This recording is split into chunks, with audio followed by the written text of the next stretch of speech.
Hello and welcome to our TV show, Diamond on the Danube. Yeah, Buna, is a pleasure to be here. Thank you so much for having me.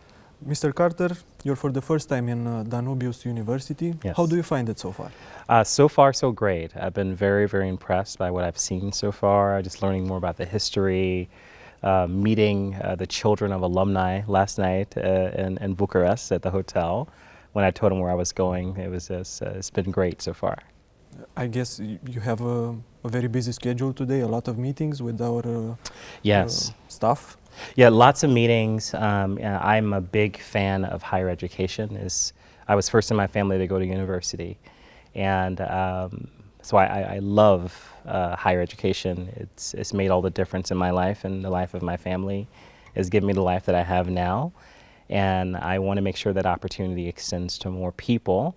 And one of the things that really helped me as a younger person was traveling and learning in other countries. In fact, I was transformed by it, because you learn that there are more than one narrative, not just a narrative of Cordell in Portsmouth, Virginia.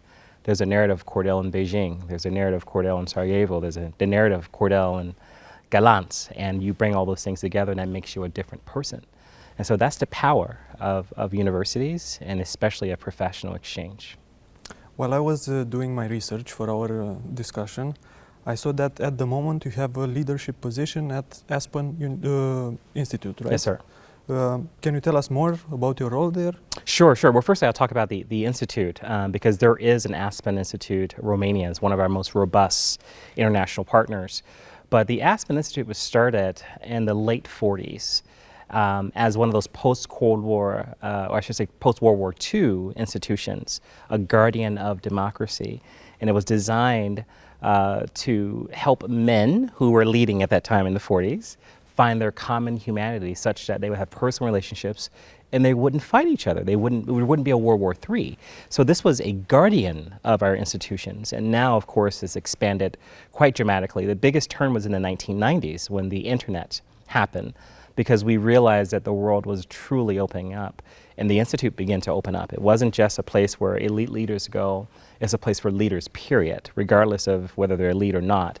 And my program, the Socrates program, was created in 1996 to provide the same type of leadership experiences that the senior Supreme Court justices and CEOs have been receiving since the 40s, to emerging leaders, to people that were in their late 20s and early 30s, just for a weekend.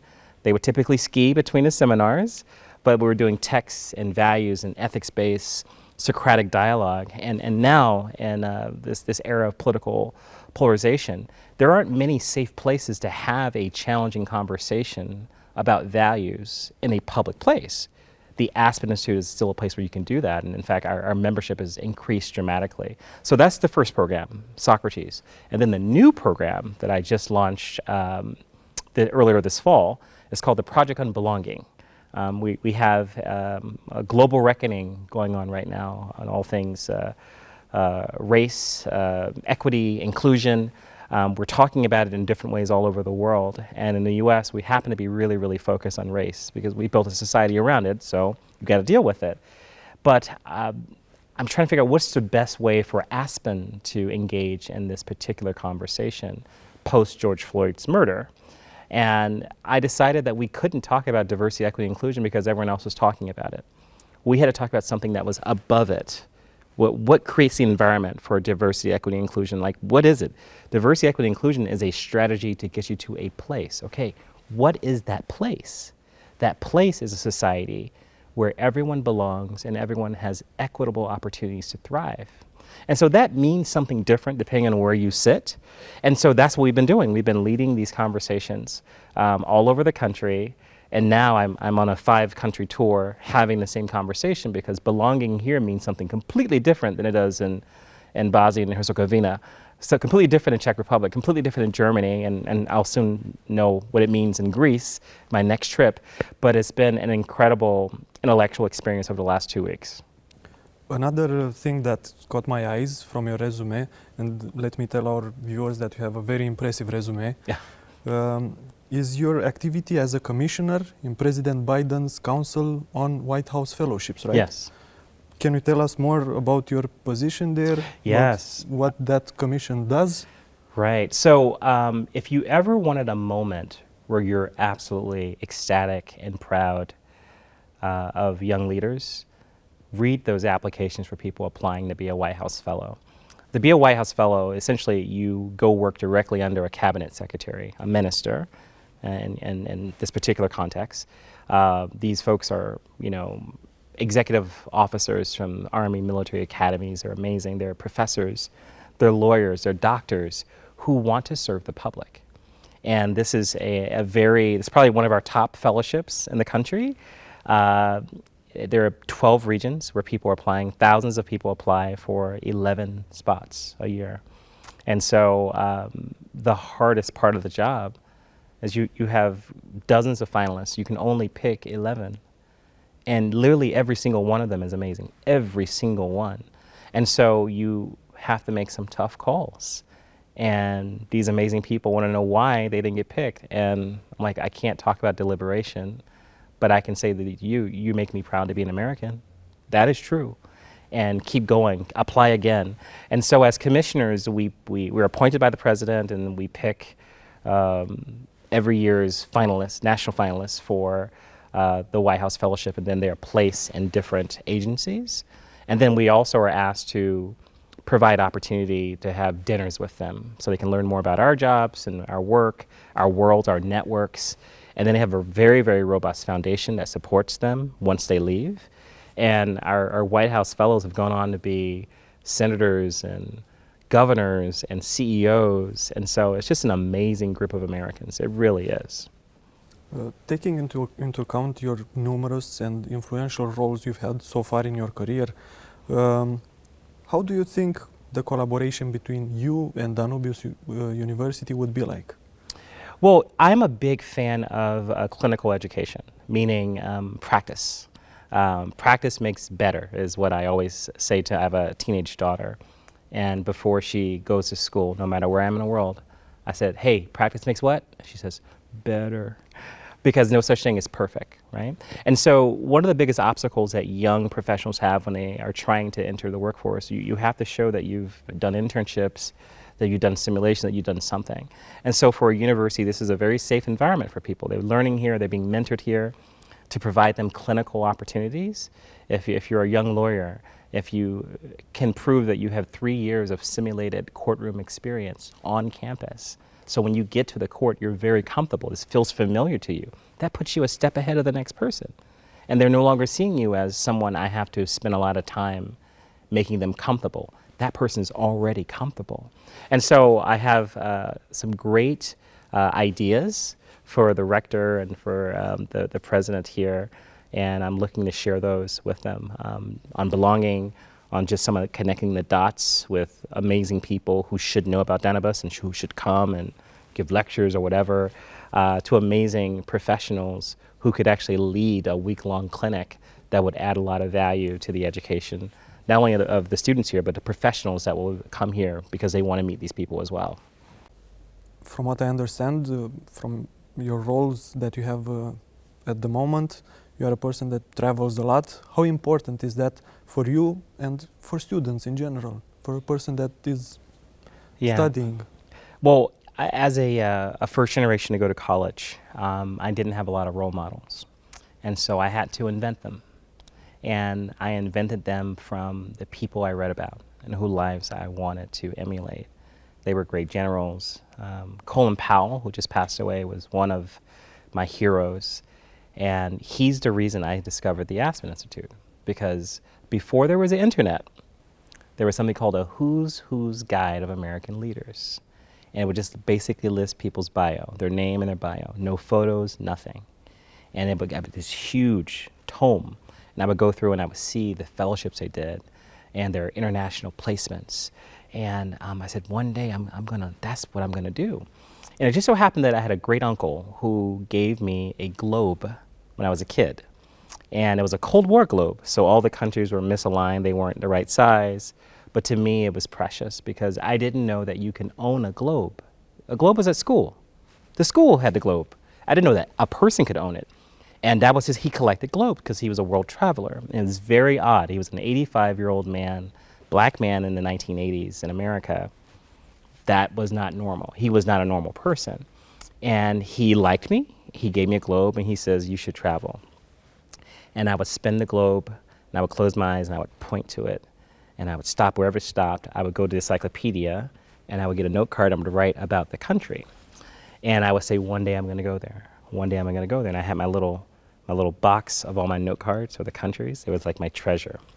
And it is February of 2019, and I am in line to go to visit a church, a beautiful church in Austria. I was in Vienna, and on this particular trip, I had lectured in Lviv, Kiev. I had visited Bucharest for the first time, and then I was in Austria, and I was on my way to Salzburg. And it dawned upon me right there in that line that every place I had visited on that trip was in those note cards from 30 years before. And I immediately got emotional because the life that I wanted to live, being a global citizen, something that seemed absolutely impossible, considering from whence I've come, I was living it and I didn't even know it. And I couldn't go on the tour because I was torn up emotionally. It was a good thing. I just had to walk away, and I told people I had allergies. They were like, it's 1 degree Celsius. What are you allergic to, cold? But really, it was a realization that anything is possible. But if you're stuck in your narrative, if you're stuck in the only place you've ever been, you don't know what's possible. And so to get out of that mindset, to force you to use your imagination, to force you to leave your comfort zone, you have to move. You have to force yourself to get out of there. It's the only way you can come back stronger. And so I'm a much better version of myself because of all the international experiences. I can cut right through the nonsense and say, listen, I know other people can do this better. I've seen it. Here's a case study 1, here's case study 2, case study 3. So don't tell me you're great. Show me that you're great, right? That's a very different conversation than saying, oh yeah, we're great because we said we're great. And that's how most people are. And so if you really want to live the life of your dreams, to tap into that childhood imagination, you have to do something different. And my different has been to travel, to live in different places, to learn languages good enough to get by. Thankfully, English is a lingua franca pretty much everywhere that I travel, but it is the highlight of my existence, the fact that I get to meet people all over the world. It just makes the world smaller, much more friendly, and makes you a much more empathetic leader. Yeah, it's a very important thing, and as you could notice here at Danubius, this is the direction we are going to internationally, because it's very important for our students, for some people that are in formation right now. It's a very important thing. But I want to ask you about Romania. Yes. You visited a couple of cities. Mm-hmm. You come here, as you said, twice a year. Twice a year, yes. What do you like most in Romania? Well, number one, it reminds me of Philadelphia, Bucharest. I don't know if you've ever been to Philadelphia. No.